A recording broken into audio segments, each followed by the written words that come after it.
So I'm here inspecting a roof that we recently completed. It's a TPO commercial roofing system.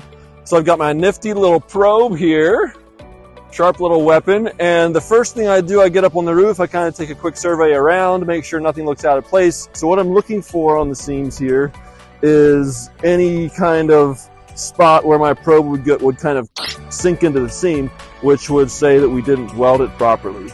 So if I find one broken seam or just a spot somewhere where it's not properly welded, then I'm probing a lot more, because if there's one, there might be more. I mean, needless to say, I very rarely find any broken or compromised welds. T-patches that we see out here, are these all tight? Are they properly welded in against the seam? Got to have really tight connections, because a roof like this is supposed to last 25 or 30 years. It's only going to do that if every component is properly installed. The devil is literally in the details on roofing, and product failure is just not much of a thing. It's usually a workmanship issue where somebody just didn't install it correctly, didn't take the amount of time and effort that is required to do it right. I'm at the drain. I make sure the drain is fastened well, clean it up a bit. When I look into the drain here, I want to see what's known as water cutoff oozing out kind of from the inside, which tells me that it's properly sealed. Just ensure that it's really tight, because obviously a drain means there's a lot of water. Come on, water, stop it. Ugh. And so that's where we want to make sure we're super buttoned up. Again, making sure that we're good here.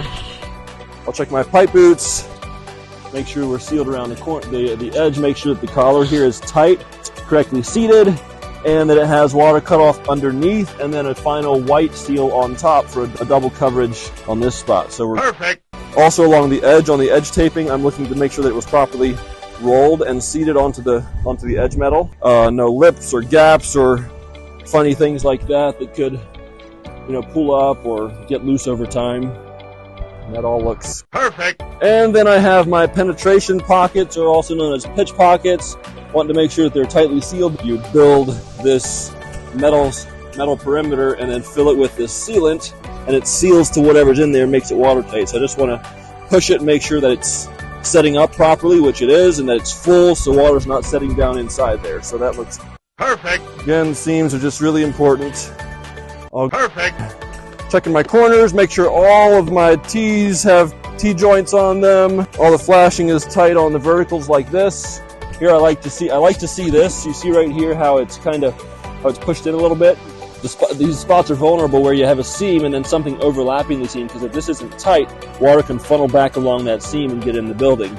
So we heat this up a little bit more than usual, just to kind of melt it and get it to set into the seam really tightly, so no water gets in there.